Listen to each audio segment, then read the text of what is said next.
Well, we're rolling, so I guess we're ready. Hey, Shock Talking is here. We're back. Yeah, we're back. Gretchen and Kimile, and I love that this particular episode, we're talking about what you want to talk about. Yeah, we're going to do Kimile. I'm just going to.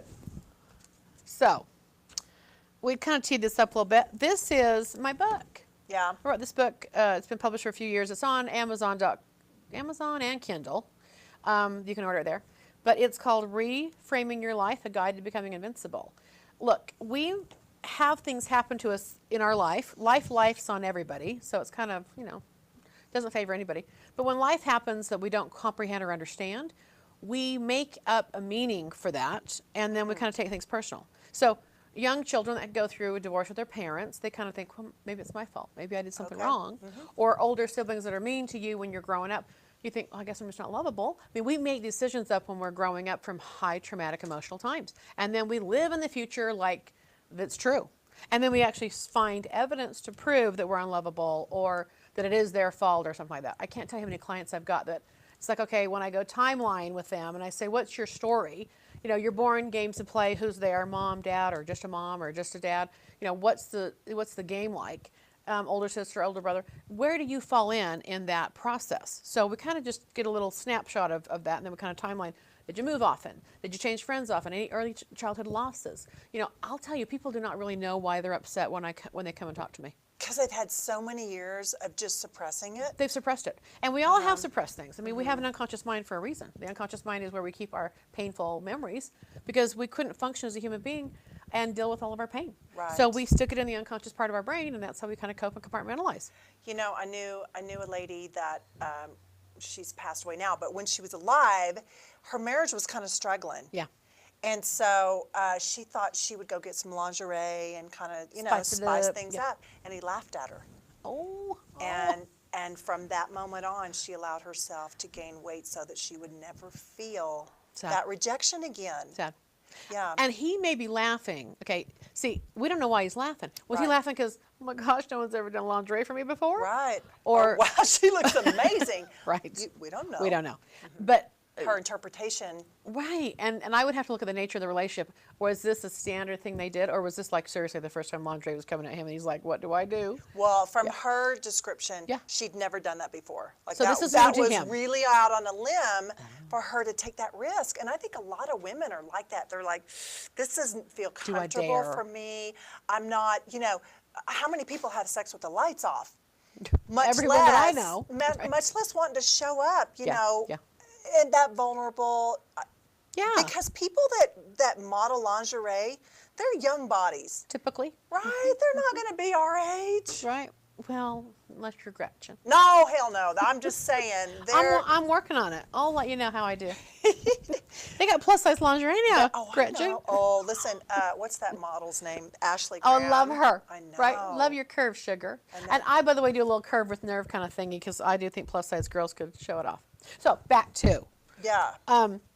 We do make stuff up. Perfect example. So she's made up that she's not sexy or that she's someone to be laughed at. So then she goes into her internal state and self-medicates with food and gains weight and never has to do that again. Never has to be rejected again. And isn't that exactly the statement? So something happens and then we say, raise my hand, stood in front of that teacher and I was wrong and I got laughed at, I'm embarrassed. I'm never doing that again. But what's that? What that is I'm never put my hand up, never going to be in front of a room. They say public speaking is a worse fear than death for most people, by the way. Yeah. So people do say in their mind's eye, though, they say, I'm never going through that again. I'm never going to have that happen to me again. That's where people set up the future. And you set up the future whenever you resist it, guess what's going to persist? That which you have continually pressured away from you. See, how we create in life is we put energy into something. Whatever you put energy into, you tend to have more of coming back at you, by the way. So when you put energy into something you must never experience again, you're making that happen by putting energy into it, which is resistance to it. Does this make sense? Do you know what's so weird? Am I comprehensible? Yeah, because a little therapy happening right now. When I was a kid in school, do you remember when the teacher would say, we're just going to go around the room and the next person, or she'd call on you to have to read out loud. I hated that. Right. Hated that. Well, what happened? Hated that. There's a story there. I know. And then And then, like in Sunday school class, Yes. when you have to, as an adult, read scripture, and maybe we're in the Old Testament. I don't know how to say some of those words. I was terrified. Right. What do I do for a living? I read from a teleprompt. Oh my hell. And so that stress you've got going on all the time when you're in front of the TV But now camera. I'm okay. Like, I've figured it out. But there was a long fight through time it. it was like, oh. So when you work in live TV and you're reading from a teleprompt, you mess up, everybody knows it. Right. That's true. Everybody knows it. And I watch for that, I'll be honest, because I hear some of those names that they come up with. I don't know if I could read that and go, how the hell do I say that? It sounds Swahili to me. But good for you for having to work through that. But you did that kind of on your own. I had to. A lot of people, well, yeah, you had to if you're going to have your job, right? But a lot of people they're not on TV. They don't have to teleprompt anything. So they live their life never having those moments ever again. And then leadership potential goes out the window. Look at the impact of a decision you make at 10. That I'll never do that again. You know, our first love is like the Matrix. It's like that's our DNA imprint. So we kind of recreate our first love on a routine basis. And here's what I've noticed with clients too. We live in a pattern. We all have kind of a pattern. And so there is a repetitive issue, and we kind of keep picking the same type of relationship, same type of man, same type of woman. That's what I was going to ask. Yeah, to overcome 70% of our country is second-time marriage is divorce. Correct. Because they're choosing the same. They're in this pattern, absolutely. But what you have to look at is when did you decide to wear that role? So that's, you want to try to film? So, or you want to answer Excuse that? me. I'm good. Okay, good. So you have to look at where you started that pattern. You know, so when I go back to, the history of a person, I say, okay, what role did you play in your family? Right. What role did you play with your relationship? You know, are you the victim? Were you the cheated on spouse? Were you the rejected one? And then do you relive those moments over and over and over? Yes, we do. How many times do people punish other people that had nothing to do with the situation? Every time. It's unavoidable, okay? And it isn't like you're trying to punish anybody. But trust me, I mean, if you're a second wife or a second husband, that history that's never been cleared with your prior love, it's coming out all over you. Been there, done that, worked through it. Right. How many times have you said, I am not her. I'm not your ex. I'm not your ex-husband. I'm not your ex-wife. That happens all day long in my office. Because people do have this pain they've never really cleared. They've never And how do you help them get over that? Well, first I say, who do they remind you of? What is happening really for yourself? I really tell people you've got to truly identify what you're really upset about, because it isn't the button pusher. It's not her pushing my button. If I'm reacting to something, and I mean reacting, if I got an annoyance, look, that's not necessarily a reaction. Don't be calling Kimile. Yeah, Don't be calling her for just the little bitty things. Nothing. But if you're reacting like you're in pain, or you're like, I'm over, it's a divorce, there's something. You're overreacting for the moment, or overreacting for the button pushing, okay? That person has triggered your past painful memory, and they do resemble the prior offender. And that prior offender is who they're reacting to, speaking to, talking at, probably for, years. Yeah. I've got clients that are married for 30 years, and they've been punishing each other for the prior relationship sins for a long time. It's ridiculous. Oh, yeah. So how do you help people get over the rejection of being cheated on? Well, the rejection of being cheated on is they made it personal about them. People that are stuck with something about it, or they're reliving that on a regular basis, or they don't trust men anymore, or women anymore, they have had some sort of personal attachment to it. And I don't mean they liked it, but they made it mean something about them. So. I mean, how could you not, though, if you're in a relationship, marriage or not? Here's how you do it. And you're cheated on, wouldn't you feel like you weren't good enough, so therefore it was about you? Well, that's the rejection button. But the rejection button probably got started prior to that relationship. And we pick people that will validate us and make our belief system right, by the way. Even if the belief is, I'm not lovable unless I'm gorgeous. If I'm not perfect, I'm not lovable. We have, that person had something going on. And if they're still hung up on it after the relationship's over, I can't say people aren't. I am too. I've been cheated on. It is, though, what you have to look at what it really means about you, because we personalize that. The truth about someone who's cheating is the truth about someone who's stealing or taking something that doesn't belong to them, or embezzling, because that's a low character person. Yeah. Okay. Yeah. So it's a behavior that is just lacks ability to have conscience, and lacks this ability to be straight up and be real. Because I think It's that a poser. a man or a woman, somebody that cheats, I mean, and the stats on this, Yeah. they don't really end up with the person they had an affair with. No, and if they do, they rarely trust each other. There's a Right. difficulty in trusting each other when they both cheated. True, Right. it's true. So the decision to cheat It's revenge, y'all. Look, I'm telling you, the first, in a is it situation, ego too, though? it's ego, but it's also, you don't want me, she will. You don't want me, he will. It's a way to get each other. It's a way to hurt each Wow. other, okay? Now, when you look at it in that context, and I believe that's most of the time, by the way, from my experience. Most of the time, people that cheat are, I wanted to hurt him. I wanted to hurt her. You know, I got so sick of I whatever. don't know. Remember that relationship I had? We weren't like that. And he went for the 30-year-old steak. There was something, you were not really a couple, though. There was a pretense happening there. Yeah. Okay. Yeah. So, to me, in that situation, the character of him, okay, there's some character issues here, all right? There's no, you're not related. There's like this, you know, I'm above here and you're below me, and I'll do whatever the hell I want. Yeah. That's someone who can do whatever, they have no conscience. Yeah. There's a And that's problem the there. ego. Yeah, but do you take that on and feel rejected by that, or do you get, this is just who this guy is? Oh, no. I mean, now, you know, when Yeah. you step away from a relationship, and actually, I'm the type, when something doesn't go right in a relationship, I'm done. I'm Yeah. gone. Yeah, I yeah, don't whine. I When it don't has think to about happen- it. Right. Bubble wrap my heart. I'm out. I'm done. Yeah. You know. And a lot of people do that. Yeah. And Yeah. that's, I mean, for me, that's healing. Yeah. I can't want something that doesn't want me. I totally get that. But here's the thing about cheating. There's reasons people cheat. And again, I don't justify it, but I do say, what was the motive behind it? This cord, help us not. I know. I annoying. want to. It's not. Hardness. Go ahead. Give me, thank you. She's fixing me. I love her fixing me. Not fits in the cleavage. It's good to go. Oh, I better get that. Okay, good. God, I can't disappoint my fans. I can't relate. Oh, shut up. Can't relate. So, where was I at? So, Cheaters. Cheaters. So, the thing about cheating, though, the motive behind it, is it to hurt? Is it to get attention? Is it to leave? Is it a way to get out? Because some people have zero ability to communicate and end it, so they got to do something so egregious that they're like, deal breaker. And it really does end the But what about relationship. men or women that, and I'm going to say more men because that's the stories I know of, just Yeah. my personal experience. Not that it's happening to me, but I just know these stories. That they're not interested in leaving their wives. They just want a little something on the side. Yeah, because they have some justification that, well, she's busy with this or that, or she's gained weight, or she's lost weight, or she's not as interested as I am. There's an appetite difference there, okay? And they do secretly do things, and they don't want to lose half their income or half their future income. So but this is, again, what's the character of that person? All them. It is a me thing, and it's petty. It's selfish. But I've talked to men and women that cheat, and I'll tell you what they tell me. What? Why the hell should I walk away from half of my income? The law is set up that way in a divorce. Why do I got to leave half of it on the table when she won't have sex with me anymore? Well, okay, I get your point. Is it going to cost you that? I understand that.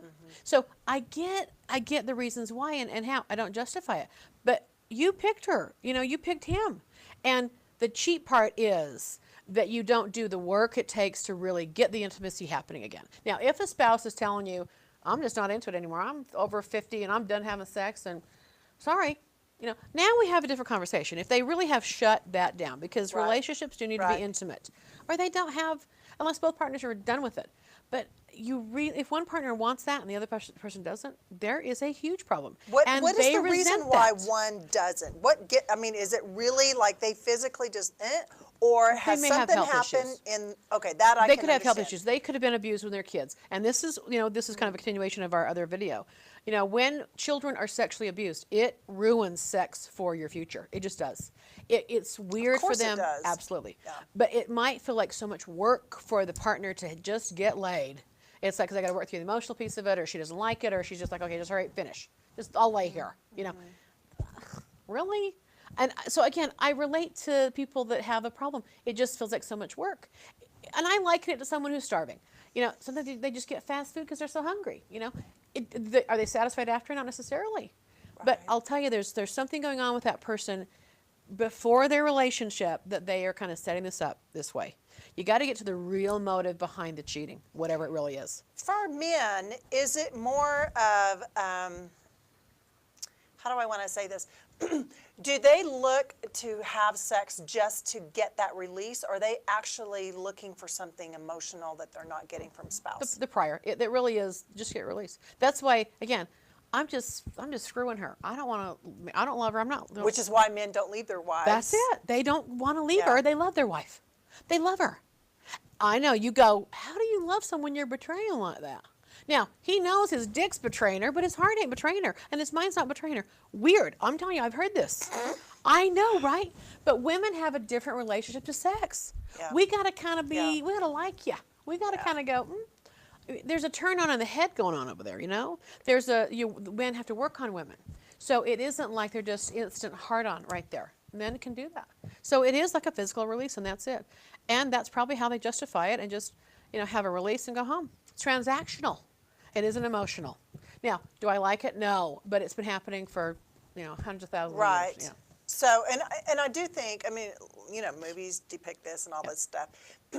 An older man that is financially successful uses that power for whatever he wants. True. Well, and that's the ego. Women, on the other note, go, okay, Yeah. I'll take it. And Nicole Smith. Right? And You that can't kind of tell backfired me, on her. No, she's passed away, so I'm not. No, we ain't bashing her. No, but I just, still. my personal, I can't get into the mindset of going, except psychologists did say she was looking for the father figure, and she had poor issues, girl. like you said, from Something going on with her, right? Yeah. And people do things for survival reasons, okay? In some way, cheaters have it that's going to help them survive. And I'll tell you, a lot of times affairs keep the marriage going. Every time Kimile says cheaters, these lights go crazy. Thank you, Jesus. We don't have a phenomenal experience. A phenomenon happening. We don't all around know us. what's going on. But I do think affairs can keep the marriage going because, again, they get their needs met to a point. They go home a little bit happy and released, and they can keep this going. But how long can they keep up the facade of trying lifetime. to be sneaky and trying to? It's hard. Again, I've talked to a lot of cheaters. How do you live with that? It's hard. And if they have a conscience, it's really hard. And most people do. I mean, one in so many are sociopaths. But I do think it is difficult for people to live a lie. They feel like a fraud, and they're afraid to get caught all the time. It's a risky business. It's really risky. Wow. Yeah. So we can talk all about that if you have any personal needs. You're welcome to contact me. Camile's like, we are moving on. We're not talking about cheaters anymore. My phone may be dying soon, so I got to make sure I manage that.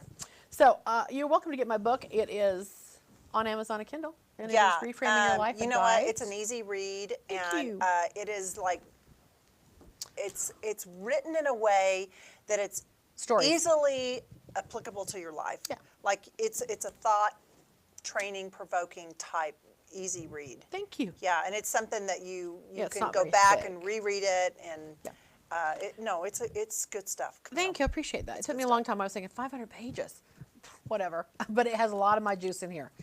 But I did make a promise when we started this. The 4 ways people steal your power are, the first way is people that are intimidating. Okay, imagine a cop in a uniform, or someone who's got an authority position. We're all kind of going, woo. It can, if you're inside of a relationship with someone who's intimidating, they're scary, they're loud. They may come across like they're the boss and you're beneath them. That is how they steal your power. So think of an authority figure abusing their power on a child. That is stealing your power in a relationship. Okay. The next way a person takes your power is they can interrogate. So they just question after question after question after question. And you got to answer, you got to return their text. And if you don't, there's some sort of price to pay. But interrogators, okay, also keep you off balance and defending yourself. And you're fearful. just spilling energy that way. You're just spilling, it's just going out of you. And interrogators steal your power that way. So interrogators create aloof people in a way. So people play aloof. They're just like, not talking, I don't know. Right. So aloof people turn people into interrogators in a way. It's kind of a back and forth thing, because people that are with an aloof person, what's going on? What's the matter? Are you mad at me? Is everything okay?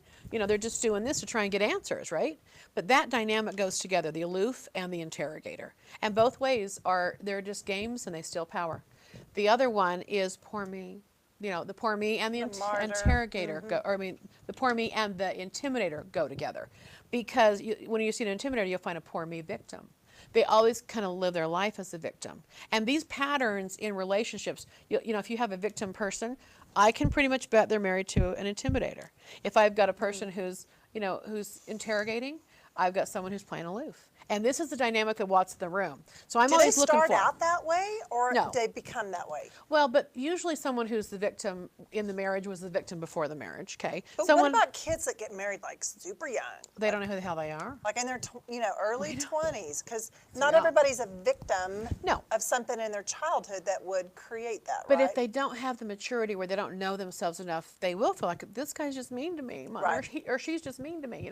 That's what happens, and so they need to mature and kind of take the route of how am I causing some of this for myself. And you know what? I mean, this is just my opinion, but I do think humans are kind of like, you know how, and I'll relate this to my dogs. Oh, God. Gus, who's the 1.5-year-old puppy, Yeah. will figure out, oh, that's Toby's favorite toy. I'm going to take it and I'm going to play with it right in front of him. Brat. So he likes to play King of the Hill. Yeah. Because Toby's tiny. And every time. And yeah, and old, and he licks the air. You got that down, girl. I've been watching this dog for 9 years lick the air. Even to the point I open the door to let the dogs out, and Toby looks at me like, Oh. because Gus comes out first, and the game Yeah, is when yeah. Toby steps out, Gus attacks him, and then Toby has to attack back. Yeah. I think people in relationships Same way. find a role. They do. Well, and even in a family, we all find a role. It's like there's a wheel, and everybody's playing a role, and it's a spoke in the wheel. So families, it's a cycle of dysfunction. You got the mascot, the funny one that's always laughing and cheerful and happy and just wants everybody to have a good time. Right. Then you've got someone who's the overachiever. These are the kids you want to watch for suicide, because the kids, they have to be perfect. They're OCD. They have this idea that if I'm perfect, everything's going to be okay at home. And typically when kids go through a divorce with their parents, when they're younger, they get fearful that they're a burden. Well, I don't want to make mom sad, or I don't want to make dad mad, or so I'll be perfect. I'll get straight A's. I'll do this, I'll do this. But when those things don't get noticed, and we are going to notice that stuff when we're going through a crisis, y'all, but when the kids don't get validated for all the effort they're putting in, and then all their needs that aren't getting met, look how much I don't need to eat. I don't need much. Just give me, a crumb. The parents go, oh, my kids are handling it just fine. And I'm like, you better bring them in, because I don't believe you. Well, they're getting straight A's. Oh, even worse, bring them in. And they look at me like I'm crazy. But the ones that are overachieving, I have concerns about. Those are the kids that can't keep that up forever. No. And that they're problematic. And then